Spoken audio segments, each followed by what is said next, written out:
est-il justement de la position du RN? Avez-vous avancé? Qu'en est-il des discussions? Il y a quoi? Il y a un déjeuner, je crois, entre Marine Le Pen et Jordan Bardella, et puis vous vous réunirez ensuite? Oui, il y aura une réunion de groupe à 15h avec Jordan Bardella, Marine Le Pen, l'ensemble des députés de ce premier groupe à l'Assemblée nationale qui est le Rassemblement national, pour faire ce qui est normalement le choix d'une motion de censure, c'est-à-dire une balance entre les avantages et les inconvénients de censurer le gouvernement, donc de bloquer un mauvais texte puisque nous sommes défavorables à ce budget, mais apporter un certain nombre d'instabilité à notre pays, une absence de budget, et les avantages et les inconvénients de laisser passer un texte qui n'est pas bon, mais qui a un certain nombre d'évolutions qui font qu'il y a certains éléments, notamment sur le précédent budget de M. Bayrou, des lignes rouges que nous avons portées qui ont disparu. Donc c'est cet équilibre que l'on va faire tous ensemble, et on portera une voix d'un seul homme, une seule voix, à la différence d'autres qui sont divisés, et nous annoncerons notre position dans la foulée.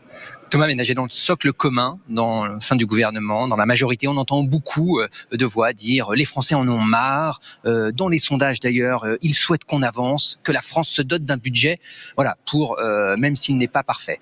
Est-ce que vous, qui êtes de retour de circonscription, vous avez aussi entendu ces retours? Même dans votre camp, il y a sans doute des sympathisants, des militants du Rassemblement national qui disent allons-y. Oui, il y a une forme de lassitude dans tous les cas de cette situation, de ce blocage. On avait prévenu au moment des élections législatives, quand il y avait eu ce pseudo-front républicain qui a mené à ces 3 blocs à l'Assemblée nationale et l'absence de majorité, il y a un peu une lassitude chez les Français. Et donc, bien entendu, cette volonté qu'il y ait un budget, la volonté d'avancer, on en tient compte dans cette décision. Après, les Français ne veulent pas qu'on ait de la stabilité pour de la stabilité à tout prix. Si ce budget est trop négatif pour eux, sur leur pouvoir d'achat et sur l'impact aussi pour l'économie, sur la croissance et sur les années à venir, bien entendu, ils ne veulent pas que l'on tienne pas compte aussi de cet élément et qu'on soit là aussi pour les protéger. Donc c'est cette balance, je vous le dis.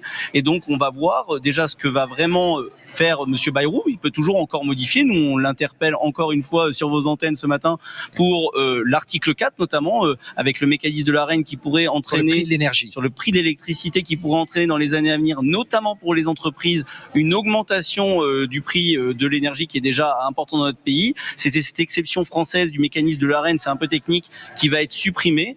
Et donc si M. Bayrou était prêt à faire un geste, ça pourrait aussi peser dans les discussions et dans les échanges qu'on aura cet après-midi avec tout le groupe. Donc je vous le dis, c'est une décision qu'on doit prendre de manière sérieuse, responsable, et un équilibre qu'on doit trouver pour les Français, mais pas à n'importe quel prix. Qui sera annoncé, décision demain, pas aujourd'hui? On décidera lors de la réunion s'il y a une annonce dans la foulée, ou si on attend peut-être aussi que M. Bayrou monte à la tribune pour annoncer réellement sur quel texte il engage sa responsabilité. Le texte peut évoluer, même si on semble être sur le texte issu de la commission mixte paritaire, de la CMP. On attendra, on pourra reporter éventuellement l'annonce à ces éléments. Et c'est vrai que c'est votre stratégie aujourd'hui, c'est de chauffer un peu le chaud et le froid. On entendait hier Jean-Philippe Tanguy très critique, disant que ce budget était pire que pas de budget du tout.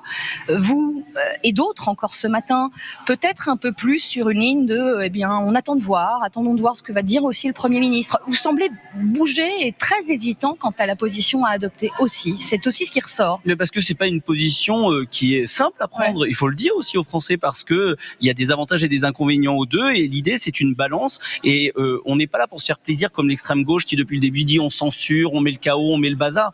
Nous on souhaite la stabilité pour les Français, pour notre pays, mais pas à n'importe quel prix, pas au prix de les sacrifier, de sacrifier leur pouvoir d'achat. Et donc c'est ces éléments qu'on doit prendre en compte et de tenir compte aussi d'une éventuelle censure sur l'économie. Merci beaucoup, Thomas Ménager. Donc on suivra bien sûr cette réunion qui doit se tenir ici à 15h pour avoir la position officielle du Rassemblement national sur cette censure.